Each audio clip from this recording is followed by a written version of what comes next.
Не знам дали помните ето това сладурче.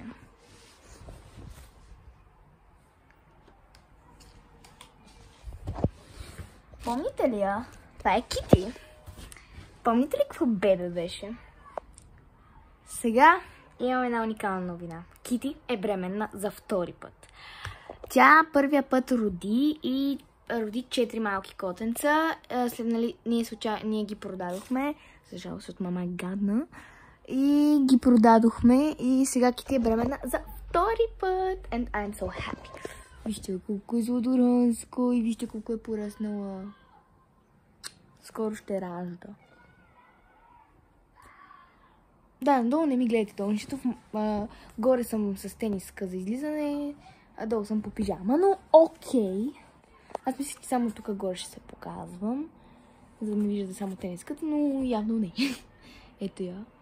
Тук преди малко ядох пуканки и забравих да го изхвърля, но след малко ще го изхвърля. Ето я.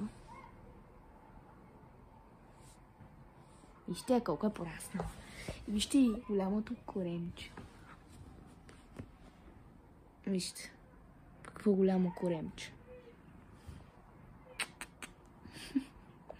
Сега ще ви покажа и Ричито. Той също много е пораснал. Той вече е на почти 3 години. А тя е почти на 2.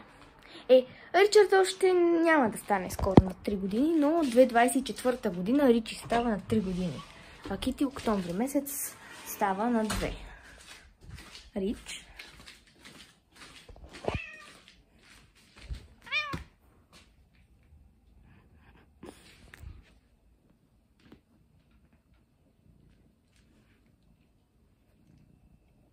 Ето го и кучето.